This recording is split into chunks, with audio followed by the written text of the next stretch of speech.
El coeficiente de Gini y la curva de Lorentz, instrumentos para medir la concentración del ingreso y representar su distribución. Presentan doctora Araceli Rendón Trejo y doctor Andrés Morales Alquicira, Universidad Autónoma Metropolitana, Unidad Xochimilco. Objetivos. Mostrar la importancia que tiene el coeficiente de Gini y la curva de Lorentz como instrumentos estadísticos en el estudio de la distribución del ingreso. Exponer su construcción metodológica y desarrollar su cálculo con datos disponibles en la plataforma del Instituto Nacional de Estadística y Geografía, INEGI. Índice. Después de una introducción se abordan dos temas. Primero, un contexto. Se aborda la distribución del ingreso de México en el año 2018. Posteriormente, se calcula el índice de Gini y se construye la curva de Lorentz. Finalmente, se dan algunas conclusiones. Introducción. De 2008 a 2018, la distribución del ingreso en México no mejoró significativamente. La situación de pobreza y la persistente exclusión social minaron la seguridad y profundizaron la violencia. La situación reveló que las políticas de redistribución implementadas por los gobiernos fueron ineficaces para reducir la desigualdad socioeconómica. Todo lo anterior se sustenta en información y datos de la Encuesta Nacional de Ingreso-Gasto de los Hogares, publicados durante el periodo de 2008 a 2018 por el INEGI. ¿Cómo se mide la pobreza o la desigualdad? ¿Cómo utilizan los gobiernos esos resultados para tomar decisiones? Joseph Stiglitz y Jay Rosengart en 2015 publican la obra La economía del sector público. En ella mencionan que la curva de Lorentz y el coeficiente de Gini son instrumentos que permiten responder a estas preguntas. La curva de Lorentz y el coeficiente de Gini son los instrumentos más utilizados por muchos autores. La curva de Lorentz se construye con el porcentaje acumulado de la población y el porcentaje acumulado de la renta. Lo que ustedes observan es una gráfica que supone que al 50% de la población acumulada le corresponde el 50% de la renta. Esto hablaría de una igualdad perfecta. Sin embargo, en la realidad, muchísimos países presentan una distribución muy diferente. Al 50% de la población de menores ingresos le corresponde escasamente el 20% de la riqueza del país. En consecuencia, al 50% de la población de más altos ingresos le corresponderá el 80% de la riqueza.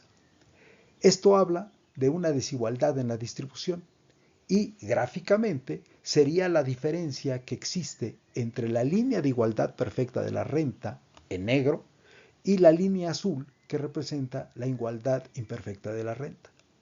El cálculo del área es lo que se realiza a través del llamado coeficiente de Gini.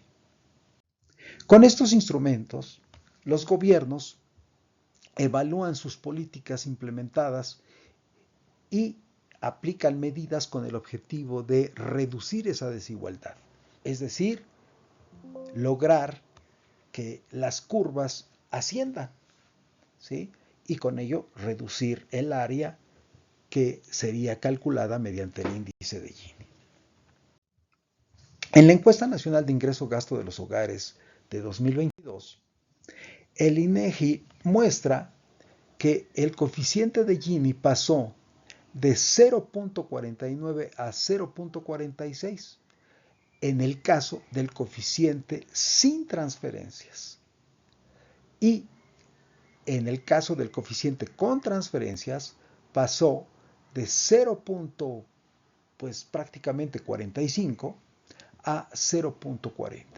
Aunque observamos que hay una mejoría en el coeficiente de Gini porque el área sería menor, la verdad es que los valores son muy pequeños. Estamos hablando, si acaso, de un 5%. Veamos el caso del 2018. En el 2018, la Encuesta Nacional de Ingreso-Gasto reporta que había 34 millones de hogares y que el total de integrantes en todo el país ascendía a 125 millones. El coeficiente de Gini, sin transferencias, con estos datos representó un valor de 0.47 y con transferencias fue de 0.42. Una mejoría, pero muy pequeña. Para graficar la curva de Lorentz, lo que hacemos es representar los hogares en deciles. Y dado que vamos a calcular el índice de Gini sin transferencias y con transferencias, en la segunda columna presentamos el ingreso corriente total promedio trimestral sin transferencias, y en la columna del lado derecho este mismo ingreso pero con transferencias. Las fórmulas que empleamos son las que se están presentando aquí. Primero presentamos el coeficiente de Gini y enseguida el índice de Gini. Como pueden ustedes observar, la fórmula del índice de Gini es la misma que la del coeficiente de Gini, solo que multiplicada por 100. Y por lo tanto, su valor se expresaría en porcentaje. En cambio, la del coeficiente de Gini sería en valores, digamos, relativos. Lo que están observando ustedes es el cálculo del índice de Gini con datos sin transferencias. En primer lugar tenemos los deciles de hogares, después tenemos el número de unidades de hogares por decil. Dado que hay 34 millones de hogares, hemos dividido los 34 millones entre 10 y corresponde a 3,4 millones de hogares por cada decil. En el caso del ingreso, el ingreso total no lo dividimos entre 10. Aquí el ingreso corresponde al que reporta la encuesta nacional de ingreso-gasto. Así, por ejemplo, para el primer decil reporta 11.639 millones, para el segundo decil 32.136 millones y para el décimo decil 524.189 millones. Los hogares en porcentaje, bueno, pues queda claro que todos son 10%, pero en el caso del ingreso habría que calcularlo. ¿Cómo lo calculamos? Bueno, pues dividimos el ingreso de cada decil entre el total. En el caso del primer decil serían los 11.639 millones entre el total, que es 1.458.656 millones, y el resultado es 0.8. En el caso del segundo decil sería 32.136 millones entre 1.458.656 y el valor sería el de 2.2. Claro, el resultado sale y se multiplica por 100 para que den porcentaje.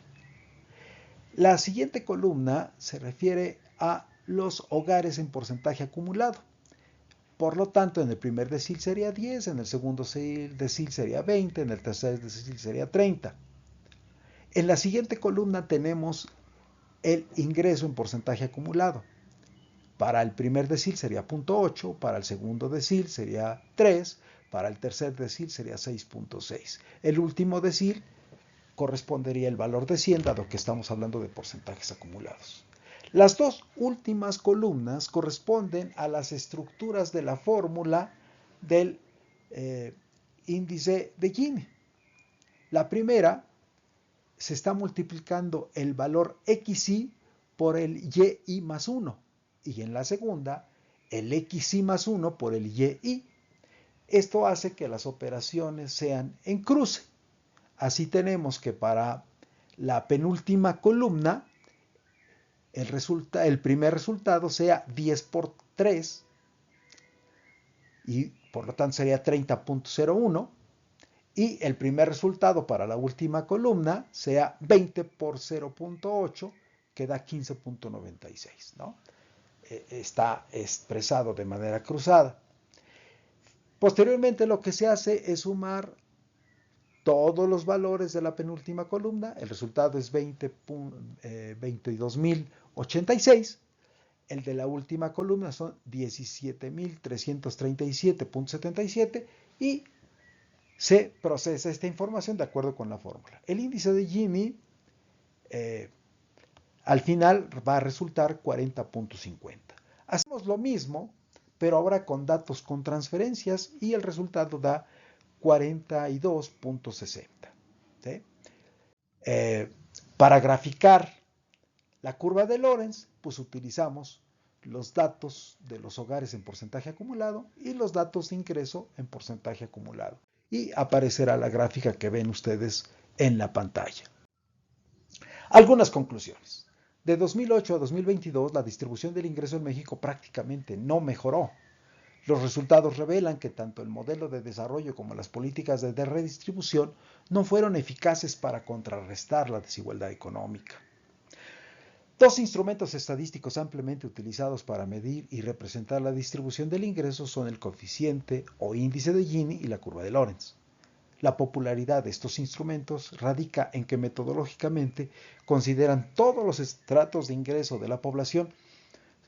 Su aplicación se puede realizar a nivel nacional, regional, estatal, municipal u otras categorías de agregación. El análisis también se puede aplicar a diferentes campos de conocimiento. Finalmente, les presentamos algunas referencias que pueden ser de utilidad.